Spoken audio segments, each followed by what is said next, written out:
కూటమి ప్రభుత్వం అధికారంలోకి వచ్చిన తర్వాత రాష్ట్రంలో దళితుల మీద అలాగే మహిళల మీద చిన్న పసిపిల్లల మీద దాడులు విపరీతంగా పెరిగిపోయినాయి. ఏమాత్రం లా అండ్ ఆర్డర్ని పట్టించుకోకుండా గాలికి వదిలేసి కేవలం వైఎస్ఆర్ కాంగ్రెస్ పార్టీ నాయకుల మీదే, అంటే గ్రామ స్థాయి దగ్గర నుంచి పై స్థాయి నాయకుల వరకు వీళ్ళ మీద కక్ష సాధింపు చర్యలకే పోలీస్ వ్యవస్థని ఉపయోగిస్తున్నాం. అత్యంత ఆందోళనకర పరిస్థితులు ఈరోజు రాష్ట్రంలో నెలకొన్నాయి. దీనికి నిరసనగా ఈరోజు ఎస్సీ కమిషన్ చైర్మన్ని కలిసి కంప్లైంట్ చేయడం జరిగింది. అలాగే హ్యూమన్ రైట్స్ కమిషన్ చైర్మన్ కలిసి కంప్లైంట్ చేయడం జరిగింది. వాళ్ళు కూడా ఖచ్చితంగా దీని మీద సీరియస్గా స్పందించి వాళ్ళు సమన్స్ కూడా జారీ చేసాం, ఈరోజే సుమోటోగా కేసు కూడా తీసుకుంటామని హామీ ఇవ్వడం జరిగింది ఇద్దరు చైర్మన్లు కూడా.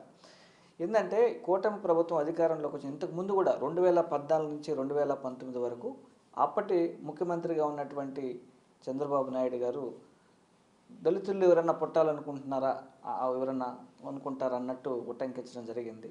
సో దీన్ని బట్టి ఏమవుతుందంటే స్పష్టంగా దళితులు అంటే వాళ్ళకంటే వాయిస్ లేదు కాబట్టి ఎలాంటి దాడులు చేసినా అగత్యాలు చేసినా ఏం మాట్లాడలేరు అనే ఉద్దేశంతో విపరీతంగా బరిదెక్కించి దళితుల మీద అలాగే మహిళల మీద చిన్నపిల్లల మీద దాడులు చేస్తున్నారు. ఖచ్చితంగా వైఎస్ఆర్ కాంగ్రెస్ పార్టీ దీన్ని గట్టిగా ఖండిస్తుంది.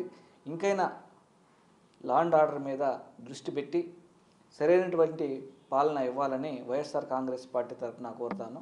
ప్రజలు అధికారాన్ని ఇచ్చింది వాళ్ళకి సమర్థవంతమైన పాలన అందిస్తారని కానీ మీరు ఇలా పేదల మీద అలాగే నోరు లేని వాళ్ళ మీద ఈ విధంగా పెత్తనం చెలాయించి దాడులు చేసి ఈ దాడులు చేయడమే పరమావధిగా పోలీస్ వ్యవస్థ ద్వారా కంప్లీట్గా దీన్ని ఇష్టం వచ్చినట్టు తెలుగుదేశం నాయకులకు ఇష్టం వచ్చినట్టు చేయడం అనేది కరెక్ట్ కాదు. ఖచ్చితంగా దీన్ని వైఎస్ఆర్ కాంగ్రెస్ పార్టీ నుంచి తీవ్రంగా హెచ్చరిస్తా ఉన్నాం.